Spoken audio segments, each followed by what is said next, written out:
Assalamualaikum warahmatullahi wabarakatuh. Ini adalah sebuah kisah dari sahabat Rasulullah yang bernama Sayyidina Julaibib radhiyallahu an. Saat Julaibib radhiyallahu an datang menemui Rasulullah sallallahu alaihi wasallam. Dia adalah seorang laki-laki yang berkulit hitam. Julaibib radhiyallahu an bertanya kepada Rasulullah, "Wahai Rasulullah, apakah kulit hitamku ini menyebabkanku terhalang untuk masuk surga?" Kemudian Rasulullah menjawab, "Tidak, wahai Julaibib."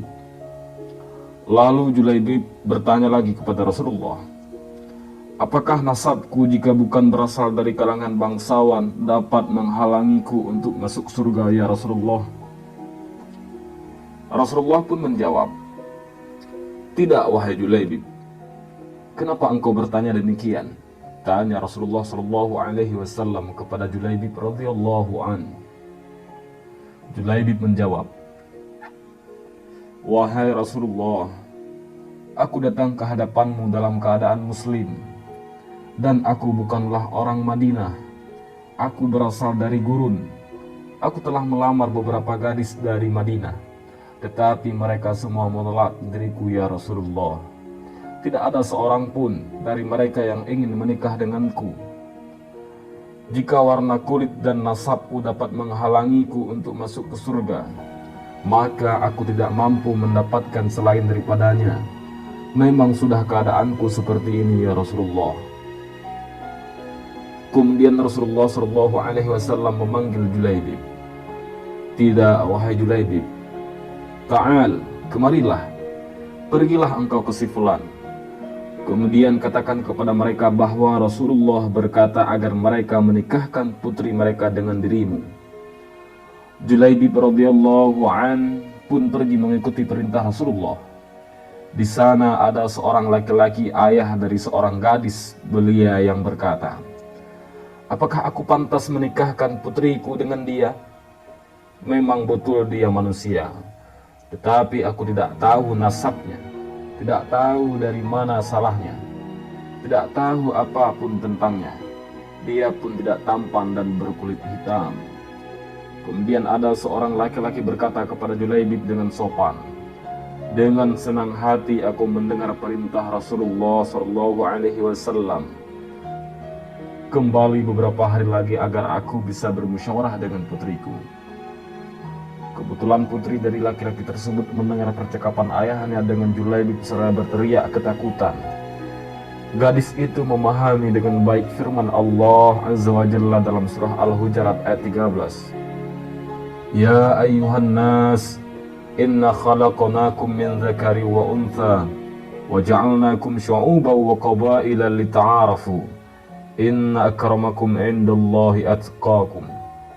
Hai manusia, sesungguhnya kami menciptakan kamu dari seorang laki-laki dan seorang perempuan, dan menjadikan kamu berbangsa-bangsa dan bersuku-suku, supaya kamu saling kenal mengenal. Sesungguhnya orang yang paling mulia di antara kamu di sisi Allah ialah orang yang paling takwa di antara kamu. Yang paling bertakwa di antara kalian, wahai manusia. Gadis itu memanggil ayahnya seraya berkata, "Wahai ayahku, kenapa engkau menyuruh laki-laki itu pergi?" Ayahnya menjawab, "Agar aku bisa bermusyawarah dulu denganmu wahai putriku." Gadis itu berkata, "Wahai ayahku, Rasulullah SAW telah mengutusnya seraya berpesan kepada kalian, nikahkan dia dengan putri kalian. Beliau SAW tidak berkata, bermusyawarahlah dengan putri kalian. Oleh karena itu, aku akan tunduk kepada perintah Allah dan Rasulnya." Julaibib pun menikah dengan gadis itu. 3 hari kemudian, Julaibib berperang mengikuti Rasulullah dalam peperangan Uhud. Dia pun syahid dalam peperangan itu. Kemudian datanglah seorang sahabat membawa kuda, perisai, dan sebilah pedang kepada Rasulullah seraya berkata, "Wahai Rasulullah, ini semua yang ditinggalkan oleh Julaibib." Rasulullah SAW pun bersabda, "Bawalah kepada istrinya karena hanya dia pewaris satu-satunya Julaibib, dan kita tidak tahu tentang keluarganya selain istrinya. Para sahabat pun membawa kuda, perisai, dan pedang kepada istri Julaibib. Ketika istri Julaibib melihat mereka dari pintu, dia pun bertanya, "Apa ini?" Mereka berkata, "Ini adalah warisan Julaibib yang dikirimkan oleh Rasulullah SAW." Istri Julaibib pun berkata, "Kembalikan kepada Rasulullah dan katakan kepada beliau bahwa sesungguhnya wanita ini tidak menikah untuk warisan dan harta, melainkan dia menikah karena ketaatan kepadamu, wahai Rasulullah. Perintah engkau adalah perintah Allah. Wanita ini hanya meminta doa dari engkau, ya Rasulullah." Para sahabat pun kembali kepada Rasulullah dan berkata, "Dia meminta doa dari engkau, wahai Rasulullah, dan dia telah menghibahkan warisannya ke Baitul Mal untuk kaum muslimin." Rasulullah SAW pun mengangkat kedua tangannya dan seraya berdoa, "Ya Allah, perbanyaklah harta dan keturunannya, masukkan ia ke dalam surga dan satukan dia bersama Julaibib di surga."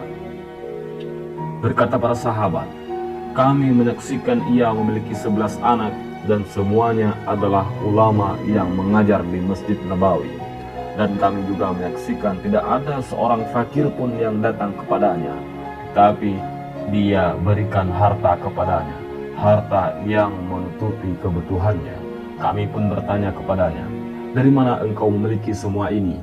Dia pun menjawab, 'Ini adalah berkah dari ketaatan kepada Allah dan Rasulnya.'" Inilah kisah sayang yang dibutuhkan masyarakat kita telah kehilangan kasih sayang antar sesama. Apakah Anda sendiri mampu mengembalikan kasih sayang ini?